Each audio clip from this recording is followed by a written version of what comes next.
Imagine a new kind of investing, a potentially life-changing way to invest that honors biblical principles, the kind of principles that you and I grew up with. Since 1994, Timothy Plan has made biblically responsible investing possible, offering mutual funds and ETFs that are filtered for biblical principles. Don't compromise your values. Invest with Timothy Plan. Ask your financial advisor or call Timothy Plan at 1-800-TIM-PLAN. Again, that's 1-800-846-7526 and discover what it means to be a biblically responsible investor. Investing involves risk, including possible loss of principal. Before investing, carefully consider a fund's investment objective, risks, charges, and expenses contained in the prospectus available at timothyplan.com. Read carefully before investing. Mutual funds distributed by Timothy Partners Ltd. and ETFs distributed by Foreside Fund Services LLC. As a paid testimonial, there is no guarantee of future performance and each experience will differ. Well, hello, welcome to another Memo Pod here. I am excited about this one, but at the same time, the subject matter, this is stuff that it really gets to me. It really bothers me, and I think there's a number of reasons why that is. I'm going to tip this here a little bit. Good. Anyway, I do hope that you're all doing well, and I'm glad that you're with us, and I'm glad that you made time for this, and that you're checking it out, either watching here live on the video, or listening into the podcast. Whichever way you're doing it, I'm glad that you're with us, and I hope you'll continue to, and I hope you'll spread the word. We're trying to spread a good word here on the Memo Pod. But this subject matter, it's really hard for me to talk about. It's because this isn't anything that I've experienced personally, but it's something that I have watched happen and become the norm in the kids that I teach every year now. It is, I would say, by far the norm for the students that I have. And it's also a delicate subject because I know many of you who are tuning into this, who are either listening or are watching, who are subscribers even, that you've gone through this. And it's very easy to come across as judgmental. It's very easy to come across as holier than thou. And listen, when it comes to this subject, nobody's safe from this. Nobody, and there's a reason why. I'll tell you what I'm talking about. I'm talking about divorce. And it is the norm for the kids that I have in school. It seems like, and I guess I don't actually know the numbers, but it sure seems like whenever I get on our attendance program or all of that to look up a kid, to look up either if they have, a medical condition or to check on their grades in other classes to see if something's going on that isn't just, pertaining to my class. Anyway, anytime I get on there, it is now really more common for me to see last names that don't match when it comes to parents, because there's step parents involved, or the kid doesn't have the same name as the parents. That's honestly more common than ever. And so I know it is epidemic. I know it's not just certainly confined to the non-Christian world, but it's very much in the church, and divorce has been very normalized in our culture. But the reason that I say nobody is safe from it is because, look, when you have a marriage, you have two sinners that are being put under the same roof, which is a recipe for conflict. And if those two sinners are not properly equipped in understanding how to love and how to forgive and what self-sacrifice is, and not just if they're not aware of it, but if they're not committed to it, if they're not committed to costly forgiveness, and I say costly because I don't want to have to put a qualifier on forgiveness. I want everybody to understand what forgiveness is. This is one of the things that I talk about now whenever I do premarital counseling. And different people do premarital counseling different ways. But there's just a few subjects that I hit, especially if it's a couple that's been together for a long time. But one of those subjects is the idea of forgiveness. Because forgiveness and I forgive you and you're forgiven and would you forgive me, that has all become so common in our culture these days that we just flippantly say, I'm sorry. That's all right. I forgive you. but we don't really think about what forgiveness is. It's one thing to say it's okay, I'll get past it, I'm not going to hold it against you, whatever it might be. But really understanding what forgiveness is costly. Because when somebody harms you, and that pain isn't just going to go away. It's not going to disappear. It's not going to evaporate into the ether. Somebody is going to bear the burden of that hurt. So if I have been harmed by you, or if I've been harmed by Jenny, in whatever way, in whatever capacity, if I've been harmed by her, I'm either going to make her suffer the pain for what she did to harm me. I'm going to take the harm that I'm feeling and try to inflict it back on her by holding it against her, by bringing it up time and time again. Or I'm going to deal with the pain. I'm going to swallow the pain and deal with it myself and not make her feel that way. For instance, let's say that Jenny is dishonest with me about money. Okay? Am I going to forgive her? And if I am, that means whenever I get frustrated about our financial situation, I don't make her suffer the consequences for that. What did Jesus do on the cross? Jesus took our sins and forgave them, meaning that we don't bear the weight of those anymore. He took it on himself. That's what I mean by costly forgiveness. He's the model for it. And so when married couples don't really grasp the idea of costly forgiveness, then we tell our spouses, oh, I forgive you. But we really don't. Because the next time we're in trouble for something that we did, we bring up what that other person did. We try to shame them. We try to guilt them. We use it as an escape hatch for something that we did. And look, I'm not pointing fingers at anybody else. I'm just as guilty of this as anybody. Costly forgiveness is difficult, and yet it's an essential element to a lasting marriage. But anyway, so what I want to do here in this free portion of the podcast, the opening portion of the Memo Pod. If you stick around, if you're a paid subscriber, on the other side, I've got stuff on the media. It's just unreal what the media is doing. And also, if you haven't seen the clip of Al Sharpton, oh my gosh, it's amazing.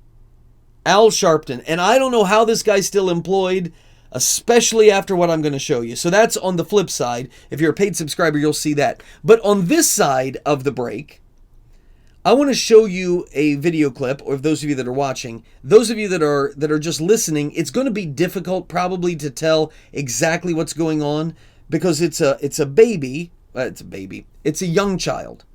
I would call it a baby because now my kids are older, and so anything toddler age looks like a baby. But the mom, young mom, is holding the toddler and filming, it appears to be on her phone, as she's stroking the boy's head, and he is expressing grief. That's the only word I can think of. Because his dad's coming to pick him up, and he's going to miss his mom. Take a look at this that got posted to TikTok and then shared across other social media like Twitter. Take a look. I love you. Me too. Is my dad here? Not yet. When? 2 more minutes. I miss you. I miss you too, baby. I want to say a few things about this. Let me say, first of all, I don't know who this is, and I don't know why she posted this. I don't even know when it was posted. But I know that this, what you just witnessed there, which is to me heart-wrenching, that's reality for so many kids. And I know it has to break the heart of anybody that truly loves children the way Jesus tells us to. There is so much talk these days, especially in our political circles, that revolves around the family unit and the breakdown of the family and all of that. And whenever we talk about family breakdown, what are the topics that we typically discuss? We talk about the Obergefell decision, the judicial implementation, the imposition of or creation of same-sex marriage by the courts. We talk about that. We talk about gay adoption rights and gay surrogacy rights. We talk about the expansion of the welfare state and how welfare has come to replace fathers in the home, and so it's led to an increase in many ways of fatherless homes. You have feminism. We talk about that, and the idolizing of career women. And making stay-at-home moms feel as though they're just stay-at-home moms. You've got all of that. You've got the subsidizing of all of these alternatives to the nuclear family. You've got the categorization of pornography as free speech. All of that is encompassed in our discussion about the breakdown of family in America. And most of us, I would think, those of you watching this, those that are in my audience, for the most part, not everybody, you all come from the same realization that I do, that the breakdown of the family is at the heart of all of our social ills. For instance, I'm a teacher, and people are constantly trying to solve the problems with the American education system. Now, I don't fault them for trying, because there's a lot of faults. There's a lot of problems. But you and I should know that you're never going to solve the problems with American schools until you solve the problems with the American family. It's just not going to happen. So the conversation about family breakdown is important, and yet over and over, it seems as though we are omitting what I think is maybe the most glaring and devastating menace to the strength and the stability and the solvency of American families, and that's this. That's what you just saw unfolding right there in real time. It's divorce is what it is. I mean, I'm looking at this kid, and I was looking to see if there was an age on here. I don't see the age. But let me clear up a couple things. I don't know why anyone would record something like this. I really hope that it's not this social contagion that we're all experiencing, this desire to get likes. I hope that she wasn't filming that so that she could get people to sympathetically retweet and like what she posted and share it on their own. It might be that. It could be that this woman is bitter towards her ex, who maybe has gone on and is living with somebody else, and she's wanting to generate shame for him. Oh, look, your kid wants to be with me. Maybe that's it. Maybe she's wanting to show the world how good of a mother she is. I don't know why she posted this, and truthfully, honestly, I wish she hadn't. I wish I didn't see it. I wish other people didn't see it. Not that I don't think good can come from it, which is obviously why I'm sharing it with you. Because now that it's out there, I think that there's a valuable lesson and something that we should take. I don't want everybody gawking at the kid's grief, but man, I want it to wake us up. I don't know why she recorded it. I don't see the value in it doing the recording. And I honestly wish that she hadn't done it, but she did. Somebody had commented on this. I was looking for the comment. Oh yeah, the woman in the video probably is the one that initiated the divorce herself, so don't feel too much sympathy. Well, first of all, I don't know. Obviously, maybe people are feeling sympathy for the woman, but I think most of us watching that feel extraordinary sympathy for the child, because I think most of us know we don't know the backstory. I don't know. It's possible, and if you want to tell me it's statistically probable, you're right. When I look at the records that are out on American divorce, somewhere between 70 and 80%, that's where we are. 70 and 80% of divorces are initiated by the woman. But for anybody that would say, as this commenter did, that would look at that and say, well, she probably initiated it, so don't feel sympathy for her. It was her fault. Well, just because you initiate the divorce doesn't mean you're at fault. I mean, honestly, maybe 70 to 80% of divorces are initiated by the woman, because 70 to 80% of divorces are caused by men being unfaithful. In which case, you don't blame the woman for initiating the divorce. Do I credit women and couples, I guess, but women primarily, who stick with their unfaithful spouse and overcome that infidelity? I think the world of those people. I don't know how a person does that. I don't. But again, what I'm getting at is, even if this woman initiated the divorce, we don't know why the divorce took place. None of that matters. I don't know the woman. I don't know if she was the initiator. I don't know if she had reason to be the initiator, or maybe she was an innocent party, or maybe the guilty party. I don't know. My point in all of this is none of it, none of those things that you can say and comment about this, the fact that it was recorded and posted and was the woman at fault, was the man at fault, none of that changes the reality of what I want us to see, and that is this kid in the video is not acting. He's not doing that, what you just saw, for likes. He's not behaving that way so that he can generate attention.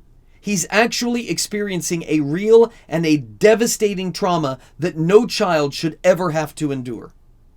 It was never intended that they would have to endure it, and they shouldn't have to. The pain that this young guy is encountering is the result of a selfish decision by an adult or selfish decisions by adults. Not the kid's fault at all, but it is the kid who is going to suffer. I think that what has happened to this child can only be described as cruel, described as unnecessary, and one of the most obvious examples of why the West is collapsing from within. Again, this is where I fear that it can come across as judgmental, and I'm not meaning it that way. Several of you know the pain of divorce because you've had to endure it. And maybe you were the party that screwed up and caused the divorce, and you feel regret and shame over that. Listen, if you take that regret and shame and you nail it to the cross, you don't bear it anymore. Now, will there still be consequences that come from it? Of course. But you don't have to bear the regret, and you don't have to bear the shame anymore. And I am in no way trying to heap that shame upon somebody, but I am saying to you, you above all people have the testimony. You have the ability to tell the world there is nothing glamorous about this. There's nothing, this was never the way it was supposed to be. And I lament the fact that it was that way, especially if you had kids. This attitude, well, kids are, they're resilient. Well, they're only resilient because they have to be. But they don't have to be if adults aren't the ones making the selfish decisions. No marriage is impervious to fatigue. No marriage is impervious to disagreement. No marriage is impervious to even betrayal. I don't care how good your marriage is, none of them are completely inoculated against sin and temptation, but it is the self-serving impulse to divorce that I'm talking about. The self-serving impulse to escape out of an escape hatch. The whole thing, the plane is going down, but you're going to slip out the escape hatch and leave children in the smoldering wreckage. That is hardly the optimal solution. It is hardly the morally upright solution. Children need and children deserve the love of both a mother and a father. Now, does that mean that that can always happen? Of course not. Death happens. Unintended or unwanted, I should say, a divorce occurs to a spouse and a child is forced to deal with it. Does it mean that a child can never thrive? That a child can never get ahead? That they can't survive or succeed if they don't have the love of a mom and a dad in a home? Of course, that's not what I'm saying. There are plenty that do.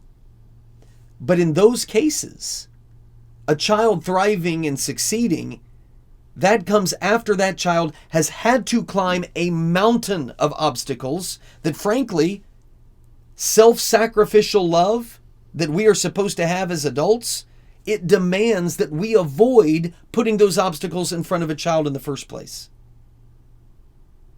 The problem is many of us don't exercise, some of us don't even understand self-sacrificial love, where we sacrifice self and our desires and our urges and our wants for the good of others. So what's the solution? Yeah, can the government make things better by eliminating no-fault divorce? Yeah, probably. Probably would help to some degree. Can society make it better by celebrating marriage and family far more than we do, and not celebrating and not, lionizing, if that's the word, divorce? and blended families the way that we do, yeah, probably society could help. But ultimately, the only way that our children are shielded from the scarring agony that you watched, and I mean emotionally scarring, that agony that you just watched that poor young man, that poor toddler boy go through, the only way that happens is if we grown-ups start acting like grown-ups and start loving other people, including children, more than ourselves. Just heartbreaking. And I know several of you can comment on and share your testimony along those lines because you've dealt with it, either as a child and enduring your parents' divorce, or as a parent yourself and going through it. Again, no shame is still attached for those who are in Christ Jesus. Remember that. But our obligation then, as redeemed sinners, is to share with the world the folly of our sin and the better path that God intended for us and intends for them. So please, if you hear all this, take it with that spirit. That's where we're to be. Not heaping guilt and shame, but spurring one another on to love and good deeds. I'm interested in your thoughts as always. Peter@peterheck.com. That's Peter@peterheck.com. Especially if you have a unique experience with this difficult topic, which more and more people do. So this is where I got to say goodbye to our free subscribers. I appreciate you tuning in to the podcast. Would love it if you'd give us a shot and become a monthly subscriber, or just sign up for the full year. Get the biggest discount, $80 for the whole year. That's it. And you get access to the weekly memo that comes out. That's the written memo, this memo pod that comes out every week, and Bible teaching. Yes, it comes out every week, the memo pod. I technically have until Saturday to get it out. It was a little late getting out today. Life's been busy. It's a first, I'm not even going to explain myself to you. But anyway, would love it if you would sign up and become a paying subscriber and join our community there. And if you were, and if you do, you can get the second half of this podcast that'll come up right after this break. To the rest of you, see you next week. The Memo with Peter Heck.